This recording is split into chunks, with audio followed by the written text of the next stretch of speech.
The crosswinds. The stars were still visible when Nalya slipped out of her hammock. The celebrations had lasted deep into the night, but now, as dawn's first light crept over Port Levant, she needed space to think. The city felt different. Or maybe she did. She walked barefoot across the wooden planks of her family's floating home, the cool wind stirring the god-glow-infused chimes that hung from the rafters. They rang softly in response, their tones shifting as a gravity current passed through. Beyond the market, the city stretched into the sky, its platforms tethered by lev-fill ropes, its drifting buildings caught between motion and stillness. Above her, the Grand Ascendancy's spire loomed, its highest levels reserved for the scholars and military leaders who controlled Rayon's fate. Nalya exhaled slowly. She had taken the baptême du vent, had flown, had survived, had been named by the sky. But now what? For the first time, she had a choice, and the weight of it felt heavier than gravity itself. The path of the scholar. Maman had told her that a representative from the etheric academies had been asking for her. Nalya had barely believed it at first. The academies were for the elite, the children of scholars and engineers, those born into knowledge, those who had the time and money to dedicate themselves to study. They weren't for people like her, from places like this. But she knew she was smart. She had always been quick to understand the way god-glow currents moved, how lev-fill tethers adjusted with weight shifts, how the floating platforms of Port Levant stayed stable despite the ever-changing pull of gravity. If she joined the academies, she could learn more. So much more. She could study the deep mysteries of purple-purpulous god-glow, learn how to shape gravity itself the way the greatest scholars did. She could become an etheric engineer, designing floating cities, skyships, and gravity-bound technologies that would change the future of Rayon. It was an incredible opportunity, but it would be an uphill battle. The academies were expensive. Even if she managed to earn a sponsorship, she would still need to send money home. Her family couldn't afford to lose her completely. Then there was the matter of fitting in. She had heard stories of Port Levant students who had tried before. They had been treated as outsiders, their accents mocked, their backgrounds seen as a stain rather than a strength. Even if she outperformed her peers, there would always be those who believed she didn't belong. Could she fight against that? Could she survive in a world where knowledge was currency and she was already in debt? And even if she succeeded, what then? Would she ever be able to return to Port Levant as one of its own? Or would she become like those who had left before her, too changed by the sky to ever touch the ground again? The path of the warrior. The sky guard had noticed her too.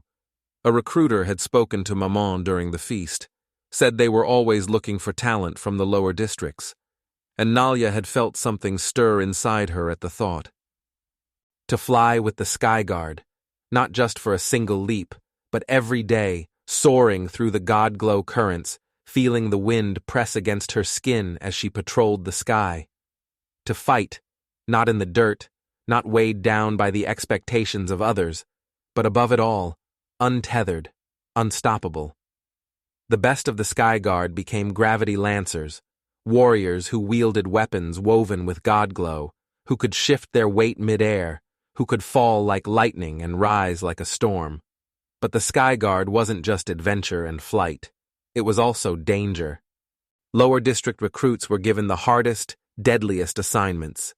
She would have to prove herself over and over again, not just in training, but in real battles, real missions where failure meant falling for real. And then there was the truth she couldn't ignore. The Sky Guard wasn't free. She would belong to it, body and soul. She would fight for Rayon's laws, for the nobility who still looked down on her home. She might be sent to enforce orders she didn't believe in, to subdue people like her own. Could she live with that? Could she put on the armor, carry the spear, and serve a cause that might never serve her in return? The weight of choice. Nalya sat at the edge of the platform, her legs dangling over the abyss, the wind tugging at her as if testing her resolve. The city stretched below, both full of possibility and impossibility. She closed her eyes and breathed. This was the real test, not the leap itself, but what came after. The choice that would define her, knowledge or power, freedom or security, the sky or the ground. She traced the fresh ink of her sky-touched tattoo, feeling the warmth of it. The wind had caught her once. Now it was up to her where it would take her next. The weight of the sky. The sky was still a deep shade of violet when Nalya left her family's home, the soft hum of god-glow currents drifting through the air. She moved quietly, stepping barefoot onto the wooden beams of the lower platform, the cool planks solid beneath her feet, despite the way they swayed gently with the pull of gravity. Port Levant was still waking. The scent of charred wood and morning spiced tea curled through the streets, and from somewhere below, she could hear the voices of the early market workers securing their stalls with lev-filled tethers. Normally, she would have joined them. But today, she needed to think. She had barely slept. Her mind had been whispering choices to her all night, turning over each option, weighing the risks, the rewards, the things she would gain, and the things she might lose. The etheric academies, the Sky Guard. Two paths stretching before her, both promising to pull her away from everything she had known. The scholars of the sky. She had never thought she would have the chance to study at an etheric academy. The grand ascendancy loomed over Port Levant, its highest towers drifting in the upper gravity currents, reserved for scholars and engineers who studied the laws of the sky. Nalya had always watched them from below, wondering what it would be like to walk their halls, to stand among those who understood the secret language of gravity. And now, there was a chance she could. Her leap had been noticed. Some scholar, some high-minded thinker in one of those floating towers, had seen her skill, her balance, the way she had adjusted to the wind with an instinct that couldn't be taught. If she joined them, she could learn the science behind the movements she had always felt.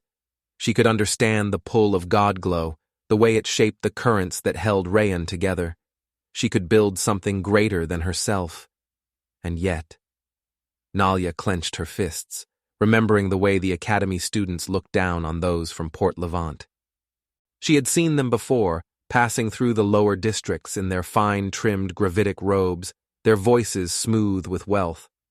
She had heard their laughter when they spoke of the workers who maintained the city's floating tethers, of the ones who ran the markets, but would never be more than that.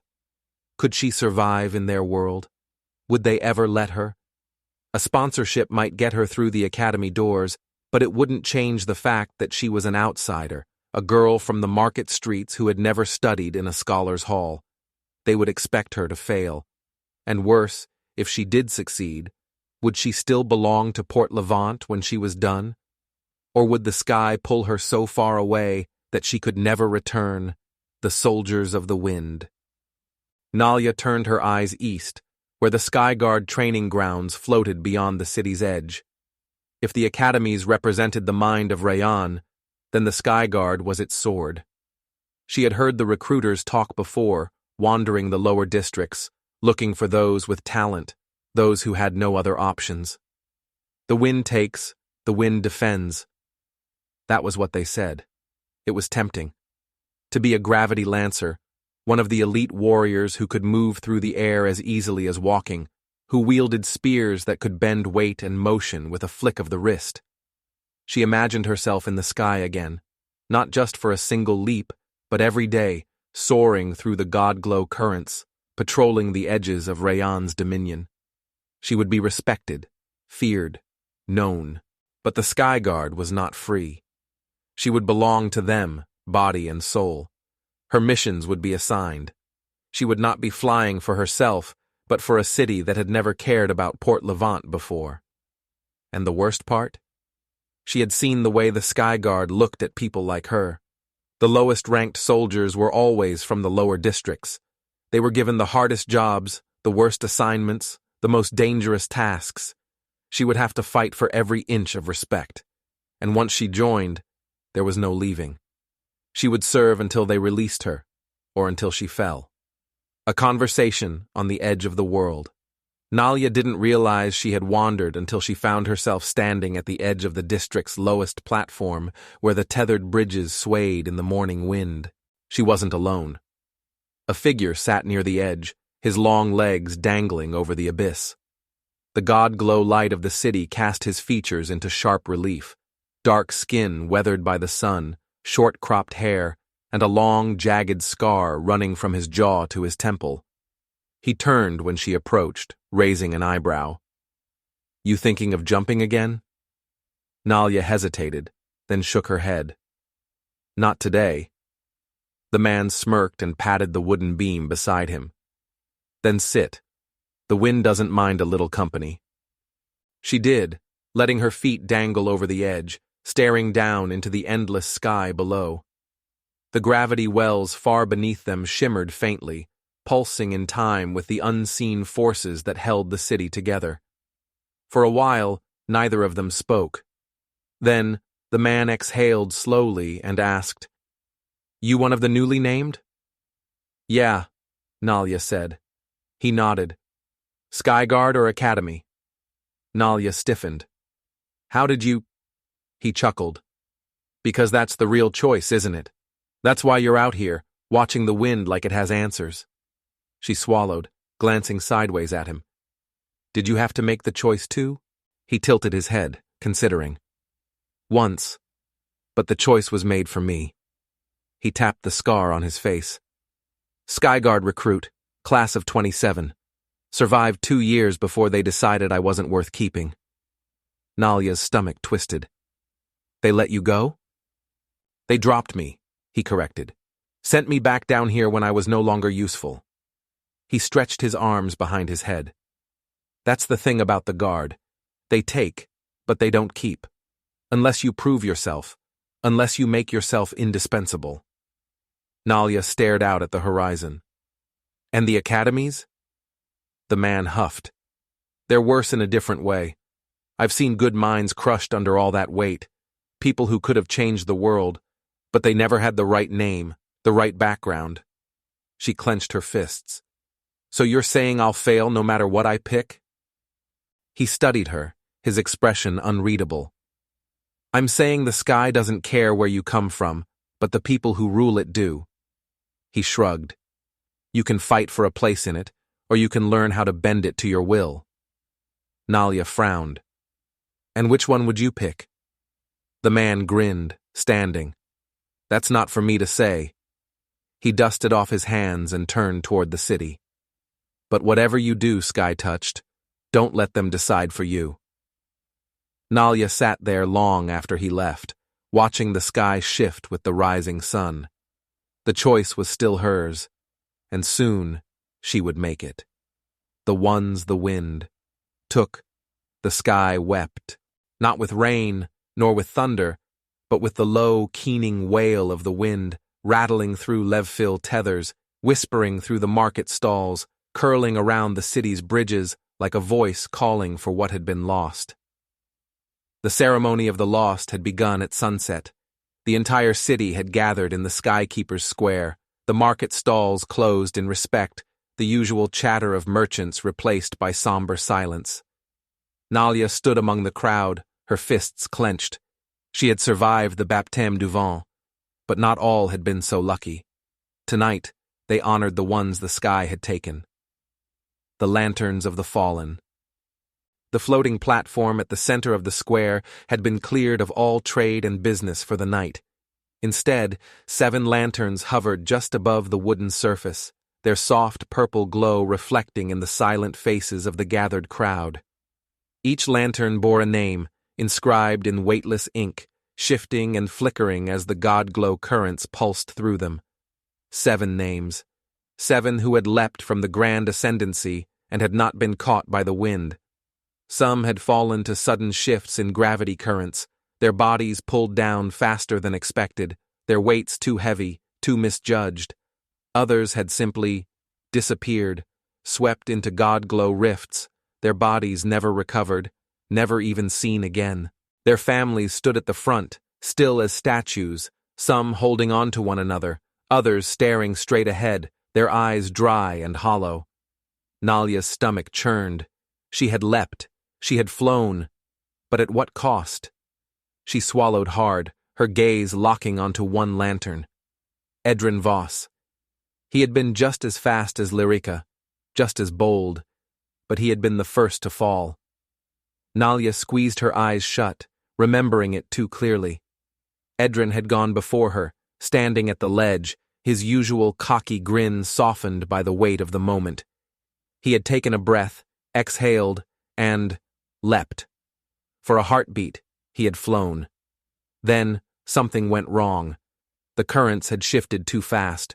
The god-glow veins had flared unexpectedly. Instead of catching him, the air had turned against him. He had twisted mid-air, trying to adjust, trying to control his weight, but the gravity wells beneath the city had shifted at the last second. He had plummeted. Nalya would never forget the sound his mother had made when the officials announced he was gone.